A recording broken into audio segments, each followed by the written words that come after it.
ಕರ್ನಾಟಕ ಬಿಕ್ಕು ಮತ್ತು ಬಿಕ್ಕುಣಿಯರ ಸಂಘ, ಕರ್ನಾಟಕ ದಮ್ಮಪದ ಮತ್ತು ಪಾಲಿ ಭಾಷೆ ಟೆಲಿಗ್ರಾಂ ವೇದಿಕೆ, ತ್ರಿರತ್ನ ಬೌದ್ಧ ಮಹಾಸಂಘ ಶಾಖೆ ಕಲಬುರಗಿ, ಕರ್ನಾಟಕ ಬೌದ್ಧ ಸಾಹಿತ್ಯ ಮತ್ತು ಸಾಂಸ್ಕೃತಿಕ ಪರಿಷತ್ತು ಕಲಬುರಗಿ ಇವರ ಸಂಯುಕ್ತ ಆಶ್ರಯದಲ್ಲಿ ಉಪಾಸಕ ರಣಧೀರ ಹೊಸಮನಿ ಅವರ ಪಾಲಿ ಭಾಷೆ ಮತ್ತು ದಮ್ಮಲಿಪಿ ಪುಸ್ತಕ ಬಿಡುಗಡೆ ಸಮಾರಂಭ ಕಲಬುರಗಿ ನಗರದ ಡಾ ಎಸ್.ಎಂ. ಪಂಡಿತ್ ರಂಗ ಮಂದಿರದಲ್ಲಿ ಹಮ್ಮಿಕೊಳ್ಳಲಾಗಿತ್ತು.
ಅವರ ಆಶಯದಂತೆ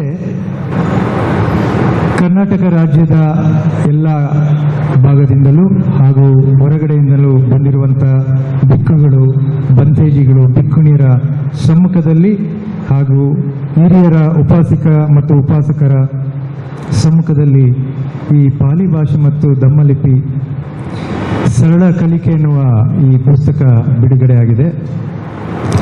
ಈ ಸಂದರ್ಭದಲ್ಲಿ ನಾನು ರಣಧೀರ್ ಬಗ್ಗೆ ಮತ್ತು ಈ ಪುಸ್ತಕದ ಬಗ್ಗೆ ಕೆಲವು ವಿಷಯಗಳನ್ನ ನಿಮ್ಮ ಜೊತೆ ಹಂಚಿಕೊಳ್ಳೋದಕ್ಕೆ ಇಚ್ಛೆ ಪಡ್ತೀನಿ. ಪ್ರಾಸ್ತಾವಿಕ ನೋಡಿ. 22 ವರ್ಷಗಳ ಈ ಧಮ್ಮದ ಜೀವನದ ಅನುಭವದಲ್ಲಿ ಸುಮಾರು ಮುಕ್ಕಾಲು ಭಾಗ ಈ ಭಾರತ ದೇಶದ ರಾಜ್ಯಗಳಲ್ಲಿ ಜಮ್ಮು ಕಾಶ್ಮೀರದಿಂದ ಹಿಡಿದು ಕೇರಳದವರೆಗೆ, ಪಶ್ಚಿಮ ಬಂಗಾಳದಿಂದ ಗುಜರಾತ್ವರೆಗೆ ಹೆಚ್ಚಿನ ಎಲ್ಲ ರಾಜ್ಯದಲ್ಲಿ ನಾನು ಸಂಚಾರ ಮಾಡಿ ಜನಗಳ ಒಂದು ಒಡನಾಟ ಇಟ್ಕೊಂಡಿದ್ದೀನಿ. ಇಡೀ ಭಾರತ ದೇಶದಲ್ಲಿ ಈಗ ನಮ್ಮನ್ನು ಸೇರಿ ನಾನು ಹೇಳ್ತಾ ಇರೋದು, ನಾವು ಬಿಕ್ಕುಗಳಾದರೂ ಪಾಲಿ ಭಾಷೆಯನ್ನು ಕಲಿಯೋದನ್ನ ರೋಮನ್ ಲಿಪಿ ಅಥವಾ ಇತರ ಲಿಪಿಗಳಲ್ಲಿ ನಾವು ಕಲ್ತಿದ್ದೀವಿ. ಈಗ ನಾನು ಪಾಲಿ ಭಾಷೆನ ಕಲ್ತಿರೋದು ರೋಮನ್ ಲಿಪಿನಲ್ಲಿ. ನಮ್ಮ ಬಂತೇಜಿಗಳೆಲ್ಲರೂ ಹೆಚ್ಚಾಗಿ ಅದೇ ಲಿಪಿಯಲ್ಲಿ ಕಲ್ತಿರ್ತಾರೆ ಅಂತ ನಾನು ಭಾವಿಸ್ತೇನೆ. ರೋಮನ್ ಲಿಪಿ ಮತ್ತು ಕನ್ನಡದಲ್ಲೂ ಲಿಪಿ ಇದೆ, ಅದರಲ್ಲಿ ನಾವು ಪಾಲಿ ಭಾಷೆನ ನಾವು ಕಲ್ತ್ಕೊಂಡಿದ್ದೀವಿ. ಆದರೆ ರಣಧೀರ್ ಬಗ್ಗೆ ನಾನು ಹೇಳೋದಾದರೆ ಸುಮಾರು ವರ್ಷಗಳ ಒಡನಾಟ, ಭಾಳ ಪರಿಚಿತ ವ್ಯಕ್ತಿ. ನೀವು ಉತ್ಪ್ರೇಕ್ಷೆ ಅನ್ಕೋಬೇಡಿ. ರಣಧೀರ್ ಹೊಸಮನಿ ಹುಟ್ಟಿ ಬೆಳೆದಿರೋ ಊರು ಕಣಗನಹಳ್ಳಿ. ಹೇಳಿ ಕೇಳಿ ಈ ಊರು ಬಹುಶಃ ನಿಮಗೆ ಗೊತ್ತಿರುತ್ತೆ ಅಂತ ನಾನು ಭಾವಿಸ್ಕೊಳ್ತೀನಿ. ಸಾಮ್ರಾಟ್ ಅಶೋಕರು ಹೆಚ್ಚು ದಿನಗಳು ನೆಲೆಸಿದ್ದಂಥ ಊರು ಇದು ಗುಲ್ಬರ್ಗ. ಇತಿಹಾಸ ತಜ್ಞರು ಏನು ಹೇಳ್ತಾರೆ ಅಂತ ಹೇಳಿದ್ರೆ, ಸಾಮ್ರಾಟ್ ಅಶೋಕರು ಕಣಗನಹಳ್ಳಿ ಸನ್ನತಿಯಲ್ಲೇ ಅವರು ಪರಿನಿಬ್ಬಾನವನ್ನ ಅಂದರೆ ಅವರು ಕಾಲ್ವಾದ್ರು ಅಂತೇಳಿ ಕೆಲವು ಕಡೆ ನಾನು ಓದಿದ್ದೀನಿ. ಅಂತ ಊರು ಗುಲ್ಬರ್ಗದಲ್ಲಿ ದೇವನಾಂಪಿಯ ಸಾಮ್ರಾಟ್ ಅಶೋಕರು ಬಂದು ನಿಲ್ಲಿಸಿದ್ರು. ಅವರ ಬಗ್ಗೆ ದೇವನಾಂಪಿಯ ತಿಸ್ಸ ಸಾಮ್ರಾಟ್ ಅಶೋಕ ಅನ್ನೋ ಹೆಸರು ಕೂಡ ಈ ಜಗತ್ತಿಗೆ ಪರಿಚಯ ಆಗಿದ್ದು ಸನ್ನತಿಯಿಂದ ಪರಿಚಯ ಆಗಿರುವಂಥದ್ದು. ಸನ್ನತಿಯ ಕಣಗನಹಳ್ಳಿಯಲ್ಲಿ ಸಿಕ್ಕಿರುವಂಥ ಶಿಲಾಶಾಸನದಲ್ಲಿ ಸಿಕ್ಕಿರುವಂಥದ್ದು. ನೀವು ಬಹಳ ಪುಣ್ಯವಂತರು. ನಿಮ್ಮ ಜಿಲ್ಲೆಯಲ್ಲಿ ಇಡೀ ಭಾರತ ದೇಶದಲ್ಲಿ ಪಾಲಿ ಭಾಷೆನ 2500 ವರ್ಷಗಳ ಹಿಂದೆ ಬ್ರಾಹ್ಮಿ ಲಿಪಿ ಅಥವಾ ಪ್ರಾಕೃತ ಲಿಪಿಯಲ್ಲಿ ಬರೀತಾ ಇದ್ರು. ಇಡೀ ಭಾರತ ದೇಶದಲ್ಲಿ ಪ್ರಾಕೃತ ಲಿಪಿಯನ್ನು ಕಲ್ತಿರೋರು ಬಹಳ ಕಡಿಮೆ ಇದ್ದಾರೆ. ದೊಡ್ಡ ದೊಡ್ಡ ವಿಶ್ವವಿದ್ಯಾನಿಲಯದಲ್ಲಿ ಪಂಡಿತರಾಗಿರೋರು, ಪ್ರೊಫೆಸರ್ಗಳು ಕಲ್ತ್ಕೊಂಡಿರುವಂಥವ್ರು. ಆದರೆ ನಮ್ಮ ಮಹಾಉಪಾಸಕ ರಣಧೀರ ಎಂ ಹೊಸಮನಿ ಯುವಕ ಬಹಳ ಕಷ್ಟಪಟ್ಟು, ಬಹುಶಃ ಗುರುವಿಲ್ಲದೇನೆ, ಬಹುಶಃ ರಣಧೀರಿಗೆ ನಾನು ಗೊತ್ತಿರುವ ಹಾಗೆ ರಣಧೀರಿಗೆ ಯಾರೂ ಗುರು ಇಲ್ಲ. ಆ ಶಿಲಾಶಾಸನವನ್ನ, ಸನ್ನತಿಯಲ್ಲಿರುವಂಥ ಶಿಲಾಶಾಸನವನ್ನ ತಾನೇ ಖುದ್ದಾಗಿ ಹೋಗಿ ಅಲ್ಲಿ ನೋಡಿ ಅದರ ಬಗ್ಗೆ ಎಲ್ಲ ನೋಟ್ಗಳನ್ನ ಅದರ ಬಗ್ಗೆ ಎಲ್ಲ ಬರ್ಕೊಂಡು ಬಂದು ತಾನೇ ಸ್ವತಃ ಪ್ರಾಕೃತ ಲಿಪಿಯನ್ನ ಕಲಿತು, ಪ್ರಾಕೃತಿಯ ಲಿಪಿಯನ್ನು ಕಲಿಯೋದ್ರ ಜೊತೆಗೆ ಪಾಲಿ ಭಾಷೆಯನ್ನ ಕಲಿತಾ ಬಂದರು. ಸುಮಾರು 4-5 ವರ್ಷಗಳ ಹಿಂದಿನಿಂದ ಬಹಳ ಸತತವಾಗಿ ಪ್ರಯತ್ನವನ್ನು ಮಾಡಿ, ನನಗೆ ಗೊತ್ತಿರುವ ಹಾಗೆ, ಬಹುಶಃ ನಿಮಗೂ ಗೊತ್ತಿದೆಯೋ ಗೊತ್ತಿಲ್ಲ, ನನಗೆ ಗೊತ್ತಿರುವ ಹಾಗೆ ಇಡೀ ಭಾರತ ದೇಶದಲ್ಲಿ ಪ್ರಾಕೃತ ಲಿಪಿಯನ್ನು ಓದಿ ಪಾಲಿ ಭಾಷೆಯನ್ನು ಕಲ್ತಿರೋದು ರಣಧೀರ್ ಒಬ್ಬರೇನೆ. ನವನಲಂದ ಮಹಾವಿಹಾರ ಬಿಹಾರ ದೇಶದಲ್ಲಿ, ಬಿಹಾರ ರಾಜ್ಯದಲ್ಲಿದೆ ನವನಲಂದ ಮಹಾವಿಹಾರ. ಅಲ್ಲಿ ಕೂಡ ಪ್ರಾಕೃತ ಲಿಪಿಯನ್ನು ಓದಿ ಪಾಲಿ ಕಲ್ತಿರೋರಿಲ್ಲ. ಇನ್ನು ನೀವು ಬಾಂಬೆ ವಿಶ್ವವಿದ್ಯಾನಿಲಯ ತಗೊಳ್ಳಿ, ಮೈಸೂರು ವಿಶ್ವವಿದ್ಯಾನಿಲಯ ತಗೊಳ್ಳಿ, ಬೇರೆ ಇತರ ವಿಶ್ವವಿದ್ಯಾನಿಲಯದಲ್ಲಿ ಪಾಲಿ ಭಾಷೆಯಲ್ಲಿ ಸಬ್ಜೆಕ್ಟ್ ಇದೆ. ಅದರಲ್ಲಿ MA ಮಾಡ್ಬೋದು, PhD ಮಾಡ್ಬೋದು, ಪೋಸ್ಟ್ ಡಾಕ್ಟರಲ್ ಮಾಡ್ಬೋದು, ಎಲ್ಲ ಇದೆ. ಆದರೆ ಪ್ರಾಕೃತ ಲಿಪಿಯಲ್ಲೇ ಪಾಲಿ ಭಾಷೆಯನ್ನು ಕಲಿತು ಆ ಪಾಲಿ ಭಾಷೆಯ ಮೂಲಕ ಧಮ್ಮಲಿಪಿ ಮತ್ತು ಪಾಲಿ ಭಾಷೆಯ ಗ್ರಂಥವನ್ನು, ಪುಸ್ತಕವನ್ನು ಬರೆದಿರೋದು ರಣಧೀರ್ ಒಬ್ಬರೇನೆ. ಅದಕ್ಕೆ ನೀವು ಬಹಳ ಹೆಮ್ಮೆ ಪಡಬೇಕು. ರಣಧೀರ ನಿಮ್ಮ ಜಿಲ್ಲೆಯ ಮಹಾ ಉಪಾಸಕ ಅನ್ನುವಂಥದ್ದನ್ನ ಒಂದು ಹೆಮ್ಮೆಯ ವಿಷಯ. ಇದು ಬಹಳ ಉತ್ತಮವಾದ ಪುಸ್ತಕ. ಭಾರತೀಯ ಚರಿತ್ರೆಯಲ್ಲಿ ಅಂಧಕಾರ ಎನ್ನುವ ಆಯುಧದ ಮೂಲಕ ಮನುಷ್ಯರನ್ನ ಅಂಕೆಯಲ್ಲಿ ಇರಿಸಿಕೊಳ್ಳುವ ವೈದಿಕರ ಅಮಾನುಷ ರೀತಿಗಳನ್ನು ನೋಡಿದವರಿಗೆ, ಅನುಭವಿಸಿದವರಿಗೆ ಮೈ ಜುಮ್ ಎನ್ನುತ್ತದೆ. ಅದರಲ್ಲಿ ನಾವೆಲ್ಲರೂ ಸೇರಿದ್ದೇವೆ, ನಮ್ಮ ಪೂರ್ವಿಕರು ಸಹ ಇದರಲ್ಲಿ ಸೇರಿದ್ದಾರೆ. ವಿಜ್ಞಾನದ ವಿರುದ್ಧ ಅಷ್ಟೇ ಏಕೆ, ತರ್ಕ ಮತ್ತು ಹೇತು ವಿದ್ಯೆಗಳ ವಿರುದ್ಧವೂ ಸಹ ಜ್ಞಾನ ಬೆಳೆಯದಂತೆ ವೈದಿಕರು ಎಚ್ಚರಿಕೆಯನ್ನು ತೋರಿಸಿದ್ದಾರೆ. ಎಲ್ಲ ಮಾತುಗಳನ್ನು ಪುರಾಣ, ವೇದಕಾಲದ ಮಾತುಗಳೆಂದು ಹೇಳಿಬಿಡುವ ವೈದಿಕರ ಕುತಂತ್ರವನ್ನು ಮೇಲಿನ ಸಾಲುಗಳ ಮೂಲಕ ದೇವಿ ಪ್ರಸಾದ ಚಟ್ಟೋಪಾಧ್ಯಾಯರವರು ಬಹಳ ಸೊಗಸಾಗಿ ವಿವರಿಸಿದ್ದಾರೆ.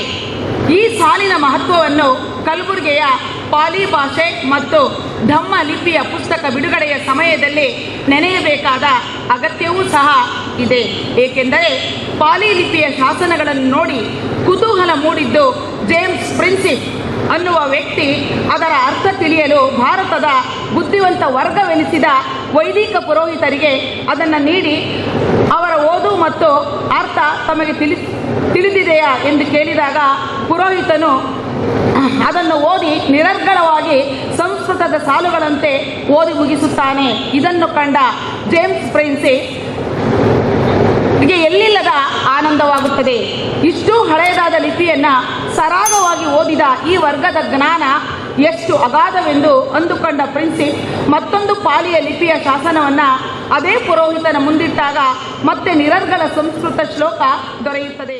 ಪಾಲಿ ಭಾಷೆ ಮತ್ತು ಧಮ್ಮಲಿಪಿ ಅವರನ್ನು ಇವತ್ತು ಬಿಡುಗಡೆ ಮಾಡಿದ್ದಾರೆ.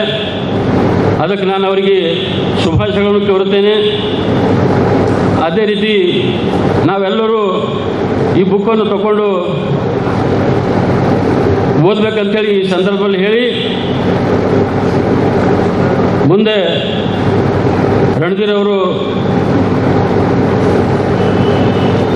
ಬೌದ್ಧದ ವಿಚಾರಗಳಿರ್ಬೋದು, ಬಾಬಾ ಸಾಹೇಬ್ ವಿಚಾರಗಳು, ಅವರು ಇನ್ನು ಮುಂದೆ ಇದೇ ರೀತಿ ಮುಂದುವರಿಸಲಿ, ಸಮಾಜಕ್ಕೆ ಒಳ್ಳೆಯ ಒಂದು ಸಂದೇಶ ನೀಡಲಿ ಅವರು ಅಂತೇಳಿ ಈ ಸಂದರ್ಭದಲ್ಲಿ ಹೇಳಿ, ನಾವೇನಪ್ಪ ಅಂದ್ರೆ ನಾನು ತಮ್ಮ ಜೊತೆಯಲ್ಲಿ ಯಾವುದೇ ಒಂದು ಕೆಲಸಕ್ಕೆ ನಾನು ಏನಪ್ಪ ತಮ್ಮ ಸಹಾಯವಾಗಿರ್ತೀನಿ ಅಂತೇಳಿ ಈ ಸಂದರ್ಭ ಹೇಳಿ, ಪಾಲಿ ಲಿಪಿ ಅಥವಾ ಧಮ್ಮಲಿಪಿ ಎನ್ನುವಂತಹ ಪದ ಬುದ್ಧರ ಕಾಲಘಟ್ಟದಲ್ಲೇ ಇದ್ದು ಅಶೋಕನ ನಂತರ ಅದು ಬ್ರಾಹ್ಮಿ ಲಿಪಿ ಎನ್ನುವಂತಹ ರೂಪವನ್ನು ಪಡ್ಕೊಂಡಂಥ ವಿಚಾರವನ್ನು ಕುರಿತು, ಹೇಗೆ ಲಿಪಿ ಬುದ್ಧರ ಪೂರ್ವದಲ್ಲೇ ಅಸ್ತಿತ್ವದಲ್ಲಿತ್ತು ಅನ್ನುವಂತಹ ವಿಚಾರವನ್ನು ಈ ಪುಸ್ತಕದ ಮುನ್ನುಡಿಯಲ್ಲಿ ನಾನು ಬರೆದಿದ್ದೆ. ಹಾಗೆ ಪಾಲಿ ಲಿಪಿಯ ಬಗ್ಗೆ ಕನ್ನಡ ಬೌದ್ಧ ಸಾಹಿತ್ಯ ಬುದ್ಧನ ತಾತ್ವಿಕ ನೆಲೆಗಳು ಅನ್ನುವಂತಹ PhD ಸಂಶೋಧನಾ ಪ್ರಬಂಧದಲ್ಲಿ ನಾನು ಕೂಡ ಸಾಕಷ್ಟು ಉಪಲಬ್ಧವಿದ್ದಂಥ ವಿಚಾರಗಳನ್ನು ದಾಖಲಿಸಿದ್ದೇನೆ. ನನ್ನ ರಣಧೀರವರ ಸ್ನೇಹ ಉಂಟಾಗಿದ್ದು ಇದೇ ಸ್ಟೇಜ್ನಲ್ಲಿ 1918ರಲ್ಲಿ. ಇಲ್ಲಿನ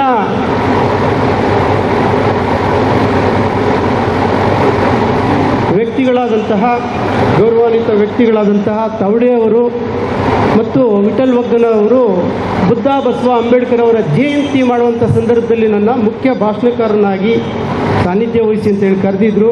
ಆಗ ಬಂದಿದೆ. ರಣಧೀರವರು ಆಗ ಪರಿಚಯ ಆಗಿದ್ದು 1918ರಲ್ಲಿ ವಿಶೇಷವಾಗಿ ಸನ್ನತಿ ನೋಡಬೇಕಂತ ಹೇಳಿ ಆ ಊರಿಗೆ ಹೋದಾಗ ಕನಗನಹಳ್ಳಿಲಿ ರಣಧೀರವರು ನನಗೆ ಅಲ್ಲಿದ್ದಂತಹ ಸನ್ನತಿಯ ಬೃಹತ್ ಸ್ತೂಪವನ್ನು ತೋರಿಸಿದ್ರು. ಆ ಕಲ್ಲಿನ ಮೇಲೆ ಬರೆದಿದ್ದಂಥ ಕೆಲವು ಲಿಪಿಗಳನ್ನು ಓದುತ್ತಾ ಕೆಲವೊಂದು ವಿಚಾರಗಳು ಈ ರೀತಿ ಇದ್ದಾವೆ ಅಂತ ಹೇಳ್ತಾ ಇದ್ರು. ಸ್ಥಳ ಏನು ದೊಡ್ಡದು ಆಗಬೇಕಾಗೇನಿಲ್ಲ, ಅದು ಸಣ್ಣದೇ ಇರ್ತದೆ. ಆದರೆ ನದಿಯ ಅಂತ್ಯ ಸ್ಥಳ ಇದೆಯಲ್ಲ, ಅದು ತುಂಬ ವಿಸ್ತಾರವಾಗಿದೆ. ಇದು ಪ್ರಕೃತಿಯ ನಿಯಮ ಕೂಡ ಹಾಗೆ. ನಮಗೆ ಅದಮ್ಯವಾದ ಒಂದು ಆಕಾಂಕ್ಷೆ ಇಲ್ಲಿ ಏನಿದೆ ಅಂತ ಹೇಳಿದ್ರೆ, ಇತ್ತೀಚೆಗೆ ನಮಗೆ ರಣಧೀರವ್ರದ್ದು ಒಂದು 3-4 ವರ್ಷಗಳ ನಂತರದ ಭೇಟಿ, ಅವರ ಉತ್ಸಾಹ, ಅವರು ಮಾಡ್ತಕ್ಕಂಥ ಕೆಲಸ, ಅವರ ಬದುಕಿನ ರೀತಿ ರಿವಾಜು, ಅವರು ಬದುಕಿರ್ತಕ್ಕಂಥ ಊರು ಕನಗನಹಳ್ಳಿ ಹೋಗಿದ್ವಿ. ಅಲ್ಲಿ ಒಂದು ಶಾಲಾ ಮಾಸ್ತರಿದ್ದಾರೆ ವಾಗ್ಮೋರೆ ಅಂಥೇಳಿ, ಇವರು ನಾವೆಲ್ಲ ಕರ್ಕೊಂಡು ಹೋಗಿದ್ವಿ. 2 ವರ್ಷಗಳ ಹಿಂದೆ ತುಂಬ ಬಿಸಿಲು ಬೇಗೆಯಲ್ಲಿ ಅಲ್ಲಿ ಒಂದು ಕಾರ್ಯಕ್ರಮ ನಿಮಿತ್ತ ಆ ಕನಗನಹಳ್ಳಿ ಸನ್ನತಿಗೆ ಹೋಗಿದ್ವಿ. ನಾವು ಸನ್ನತಿಯ ಬಗ್ಗೆ ನಾವು ತಿಳ್ಕೊಂಡಿದ್ವಿ, ಭೀಮಾ ನದಿಯ ತೀರದಲ್ಲಿ ಸನ್ನತಿ ಇದೆ. ದಯಮಾಡಿ ನಿಮ್ಮೂರಿಂದೇ ಹೇಳ್ತಾ ಇದ್ದೀನಿ. ಭಾಳಷ್ಟು ಜನ ನಾನು ಪ್ರಶ್ನೆ ಮಾಡಿದೆ, ಸನ್ನತಿ ಬಗ್ಗೆ ನಿಮ್ಗೆ ಏನು ಗೊತ್ತು ಅಂತ ಹೇಳಿದ್ರೆ, ನಮ್ಮ ಚಿತ್ತಾಪುರ ತಾಲೂಕವರೇ ಬಹುಶಃ ಪಾಪ ಅವ್ರಿಗೆ ಏನೂ ಅರಿವಿಲ್ಲ. ಅದಕ್ಕೆ ಪಕ್ಕದಲ್ಲೇ ಕೂಡ ಒಂದು ದೇವಸ್ಥಾನಗಳನ್ನು ಕಟ್ಕೊಂಡಿದ್ದಾರೆ. ನಿಮ್ಮ ಕಲಬುರ್ಗಿಯವರೇ ಹೋಗಿ ಪೂಜೆ ಮಾಡ್ತಾರಲ್ಲಿ ಭೀಮಾ ನದಿ ತೀರದಲ್ಲಿ. ಲಕ್ಷ್ಮೀ, ಸರಸ್ವತಿ, ವಿಘ್ನೇಶ್, ಗಣೇಶ ಅಂತ ಏನೋ ಒಂದು ಇಟ್ಕೊಂಡಿದ್ದಾರೆ ಅಲ್ಲಿ. ಆದರೆ ಅನತಿ ದೂರದಲ್ಲೇ ರಾಷ್ಟ್ರ ಲಾಂಛನ ಹಾಕಿರ್ತಕ್ಕಂಥ ಕರ್ನಾಟಕ ಹೌಸಿಂಗ್ ಬೋರ್ಡ್ ಅವರು ಸೈಟ್ಗಳನ್ನು ಮಾಡಿ ಮುಳ್ಳು ಗಂಟಿ ಬೆಳ್ಕೊಂಡಿರ್ತಕ್ಕಂಥ ಜಾಗವನ್ನು ಕೂಡ ನೋಡಿ, ಆ ಸುಡು ಬಿಸಿಲಲ್ಲಿ ಇಲೆಕ್ಷನ್ ಬಂದಿತ್ತಲ್ಲ, ಈ ಅಸೆಂಬ್ಲಿ ಇಲೆಕ್ಷನ್ ಮೇನಲ್ಲಿ, ಅದಕ್ಕೊಂದು 8-10 ದಿನ ಹಿಂದೆ ನಾನು ಬಂದು ಹೋಗಿದ್ದೆ ಅಲ್ಲಿಗೆ. ಅಲ್ಲಿ ಕೂಡ ತುಂಬ ಮಾತಾಡಿ ಹೋಗಿದ್ವಿ. ಯಾಕೆ ಇಂಥ ಹೀನ ಸ್ಥಿತಿ, ದುಸ್ಥಿತಿ ಈ ಶೋಷಿತ ಸಮಾಜಕ್ಕೆ ಬಂದಿದೆ ಅಂತ ಹೇಳಿದ್ರೆ, ಒಂದು ಅರ್ಥದಲ್ಲಿ ನಾವು ಹೇಳಿದರೆ ನಾವೆಲ್ಲ ಅರೆ ಪ್ರಜ್ಞಾವಸ್ಥೆಯ ಜನ ಅಥವಾ ಪ್ರಜ್ಞಾಶೂನ್ಯ ಜನ ನಾವಾಗಿದ್ದೇವೆ. ನೋಡಲಿಕ್ಕೆ ಎಲ್ಲರ ಹಾಗೆ ನಾವು ಕಾಣ್ತೇವೆ, ಆದರೆ ಬದುಕು ಭಾವನೆಗಳಿಂದಲೇ ಬದುಕ್ತಾ ಇದ್ದೇವೆ ನಾವು. ಈ ಮಟ್ಟಿಗೆ ಎಲ್ಲ ಬೆಕ್ಕು ಸಂಘ ಮತ್ತು ಉಪಾಸಕಿಯರ ಸಂಘ ಮತ್ತು ಧಮ್ಮಚಾರಿಗಳು ಸಂಘ ಎಲ್ಲರೂ ಒಟ್ಟಿಗೂಡಿರತಕ್ಕಂಥ ಕಾರಣ ಏನು ಅಂತಂತಂದರೆ, ಈ ಪಾಲಿ ಅನ್ನೋ ಒಂದು ಸಾಹಿತ್ಯಕ್ಕೆ, ಈ ಪಾಲಿ ಅನ್ನೋ ಸಾಹಿತ್ಯ ಯಾವ ರೀತಿಯಾದಂಥ ಬಂತೇಜವರು ಸಂಕ್ಷಿಪ್ತವಾಗಿ ಹೇಳಿದರು.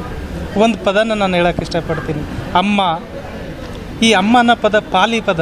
ಆ ಪಾಲಿಗೆ ಅರ್ಥ ಏನಂತ ಗೊತ್ತಾ? ನಿಜ. ಅದು ನಿಜ ಅಂತಂದರೆ ನಾವು ಸತ್ಯ ಅಂತ ತಿಳ್ಕೊಳ್ತಾ ಆ ನಿಜ ಅಲ್ಲ, ನಿಜ ಒಟ್ಟು ಅಮ್ಮ ಅಂದರೆ. ಈ ಭಾವನೆಗಳಿಗೇನು ಧಕ್ಕೆ ಇದೆಯಲ್ಲ, ಭಾವನೆಗಳಿಗೆ ಏನು ಅಟ್ಯಾಚ್ಮೆಂಟ್ ಇದೆಯಲ್ಲ, ಅದು ಹೇಳ್ಕೊಡ್ತಕ್ಕಂಥದ್ದು ಪಾಲಿ ಪದ. ಅದಕ್ಕೆ ಎಲ್ಲ ದೇಶದವರು ಕೂಡ ಬಳಸ್ತಕ್ಕಂಥದ್ದು.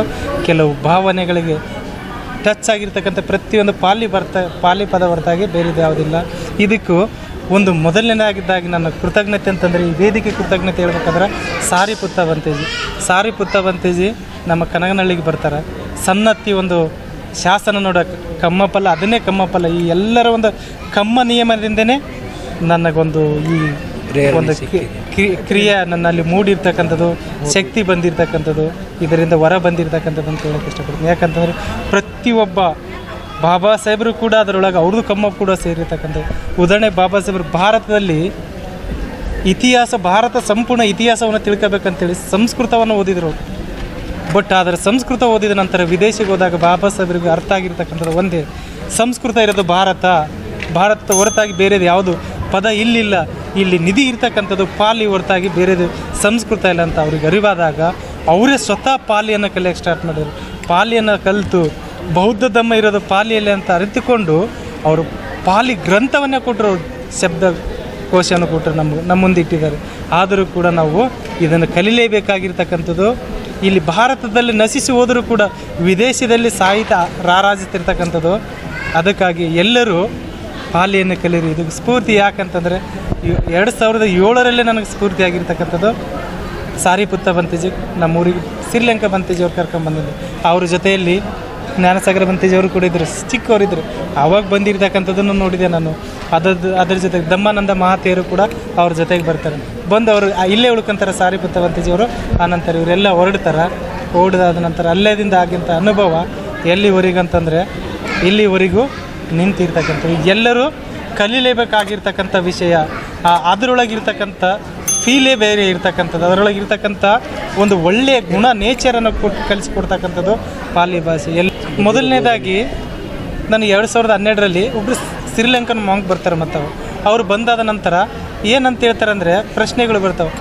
ಯಾವ ಥರ ಪ್ರಶ್ನೆ ಹುಡ್ತವೆ ಅಂತಂದರೆ ಒಂದೊಂದು ಬುದ್ಧ ಸಾಹಿತ್ಯನ ಪೂರ್ಣ ಜಾತಕ ಸ್ಟೋರಿಗಳಲ್ಲಿದ್ದದ್ದು, ನೀವು ಜಾತಕನ ಓದಬೇಕಂತ ಹೇಳ್ತಾರೆ.